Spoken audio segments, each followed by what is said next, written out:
Good afternoon and welcome to Good Journeys Tarot. I am Rosemary and I have missed you guys so much. I decided I had to pop on and do something to interact with you.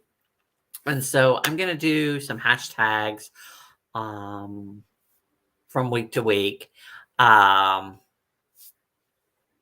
I'm hoping that this is actually recording because I am having error messages about my sound. But nobody's online, so I have no idea if it's even working. I have a new computer because my old computer crashed and I needed to finish my project and needed to look for a new job, all of that good stuff. And it's not possible without a computer. So that was one of many, many things that have been going wrong of late. And the latest being that this morning I couldn't get any sound play from the computer. Not sure if it's even recording now. So I'm going to get started. And if anybody pops in and tells me there's no sound, then I will just delete it and we will try again at another time. So the prompts for today are the tarot firsts. And they are by Larkin Legend, which is Logan here on YouTube. And the first prompt is the first encounter with tarot, first tarot deck, mass market or Indy. And so my first encounter with tarot was when I met a new friend here in Atlanta in 2005. And they read tarot. And that's the first time I began to be interested in tarot. Before I ever had a reading or anything, they were talking about tarot and I decided to check it out. So I went to the store and I bought a deck. And the deck that I bought was the Golden Tarot. After looking at a whole bunch of decks, I decided this one was the prettiest and I wanted it. And I would give it a try. And it had a great little book, which actually walks through all of the cards. It's a great little beginner book and guidebook to this deck. But what the box doesn't tell you, and since there were no examples of the deck to flip through, is that it's a pip deck. And try as I might using the book for months and months trying to learn the tarot, I just couldn't do it with the pips. And because the pips make up so much of the deck, it just made it really, really hard. And though I loved these majors and the court cards, I just couldn't read with it. And so I went and I got me an RWS deck to play with.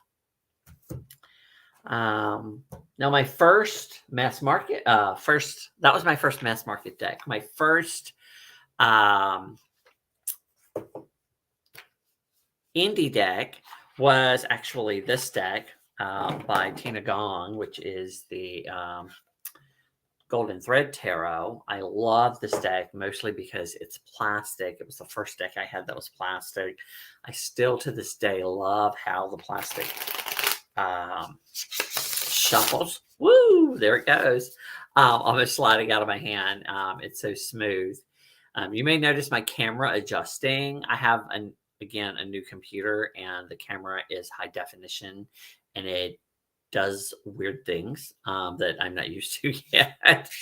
I don't know it's all of their purposes yet. So but these are the cards, and again they're gold lines, right? And they're basic RWS, but I just loved this. And for several years, this is the deck I carried in my purse and I would use everywhere because I wasn't worried about it getting messed up. And it shuffled so beautifully and was imagery that I was used to in the Rider-Waite that I had been studying for several years, probably about 10 years before I ever got another tarot deck.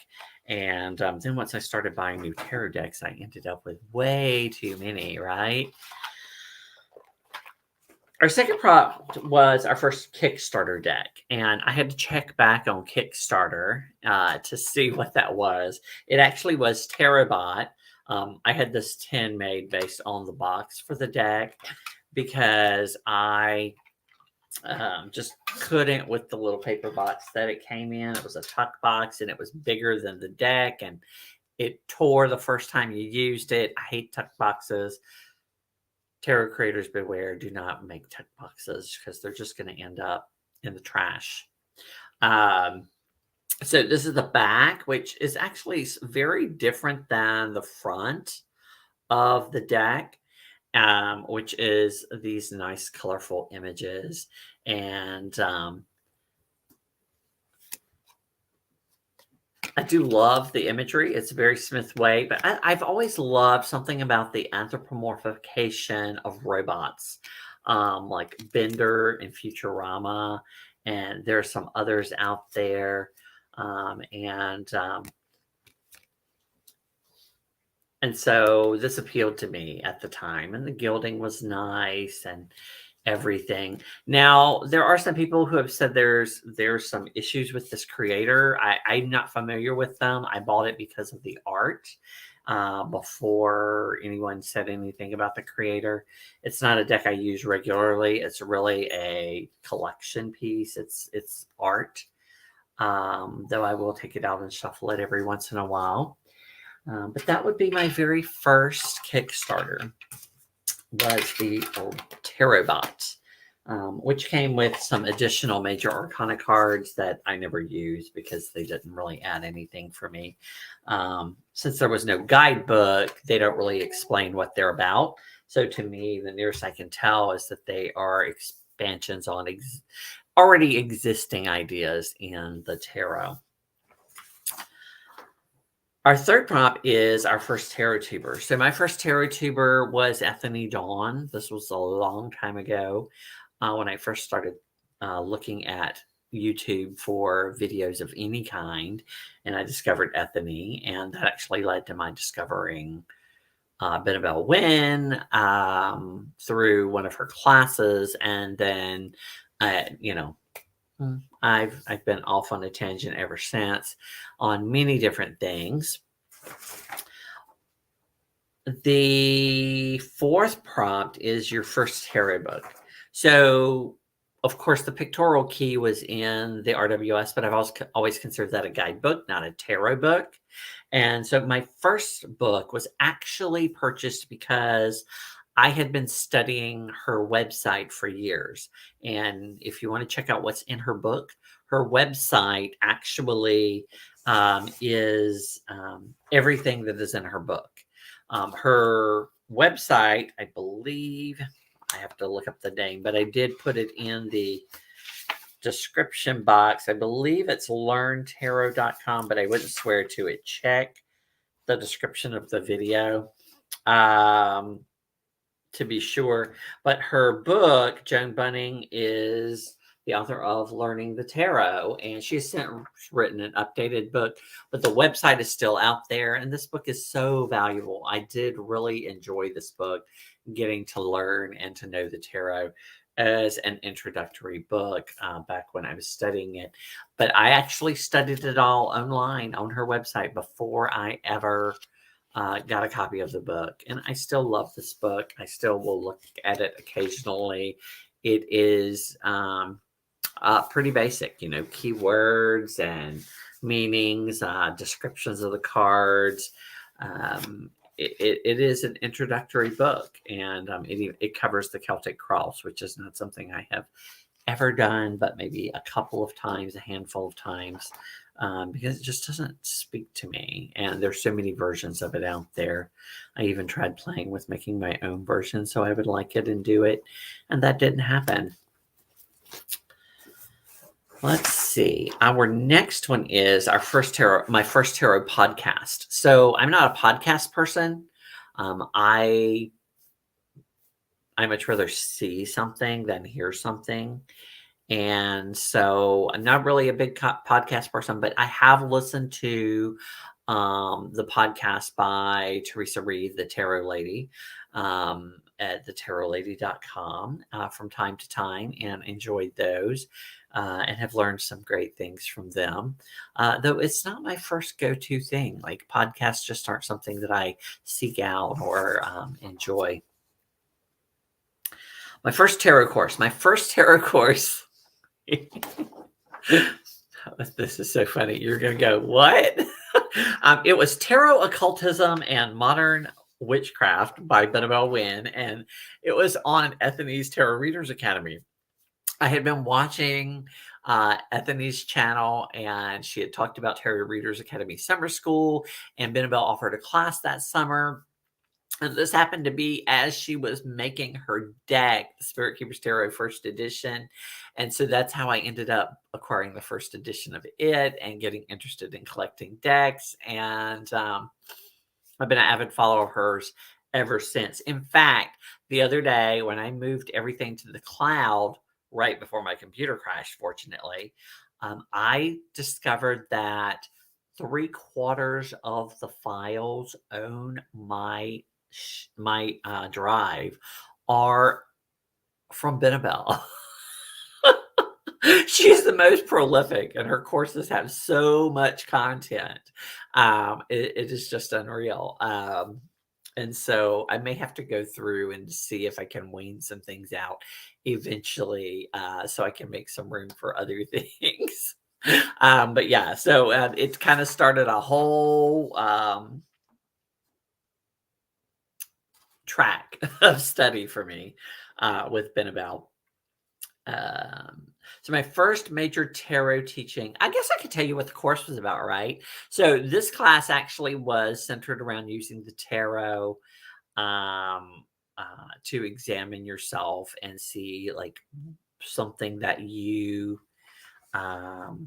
need in your life, and then creating a holy anointing oil based on that card that identified what you need in your life. And I've actually used that process several times over the years since then. The first major tarot teaching you relearned in a way that better suited you. One of the biggest things about tarot that I learned probably 15 years ago is that tarot relates to me personally. And I don't mean, okay, I get something out of reading it. What I mean is that I looked at a card one day and I saw a scene from my life. And you've heard me tell this story about how that started my journey down the road of making my own tarot deck and deciding to go ahead and break out and do it. And the card that was the sun. And here is the result, which is the sun card from the Good Journeys Tarot deck. It was this childhood memory of mine of petting the cow when I was 2.5. This is probably my very oldest memory. My dad would go fishing at this pond on this farm after work. We had rented the house on this farm when they were just newlyweds, and they stayed until my brother was born, and then we moved into our house that they live in today. And there was this it just felt like this really joyful experience. But what was interesting, years later when I'm studying this card with Christiana Gaudet, she says, the thing about the sun card is it's a happy card, it's a joyous card, but it makes you wonder, when is the other foot going to drop? And I really get that. And this image, after hearing that, really spoke to me even more, because I remember that trepidation of petting the cow as a 2.5-year-old child, and like wanting to pet it and getting as close as I could. And then the cow would move and I would like pull back, right? Because that joy can only last so long.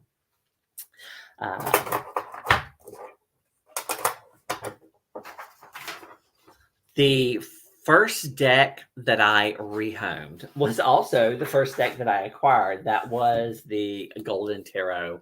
I actually rehomed it shortly after getting the RWS. And several years later, after I learned to read the tarot fluently, or at least I think as fluent as I'm going to, or, well, that I had at that moment, whatever the case may be. I could read pips, right? Because I knew what the cards meant and I didn't need an image to explain it to me or to read intuitively. And so I had to get it for nostalgia's sake because I did really love it when I first purchased it, even though I couldn't read with it at that time.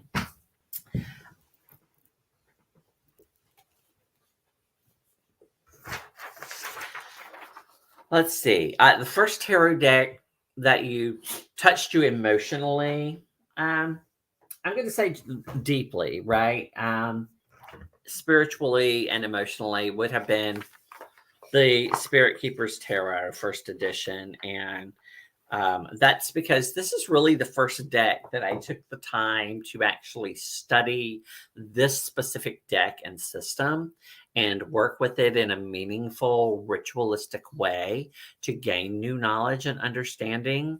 And so I spent time on each one of these cards before I ever got it, doing ritual coloring of objects that spoke to me in the cards and studying each individual card and going through all of the different exercises in her book of maps for this deck, which was just wonderful. This deck today is one that still speaks to me so beautifully, so clearly, and has such an emotional and spiritual connection for me every time. The last prompt is your first tarot-inspired artwork that you made. And initially, I was going to share this coloring I did from the Spirit Keepers Tarot, because I've always loved it. It turned out so great as the Nocturne, which I still love to this day, and inspired some of what I did with my own card a little bit. And I love how the coloring turned out. A lot of coloring ends up not going quite right, but this was just beautiful. But truthfully, the first thing I ever did was I took some images and I arranged them to create a symbol, which you guys have seen a million times, and that is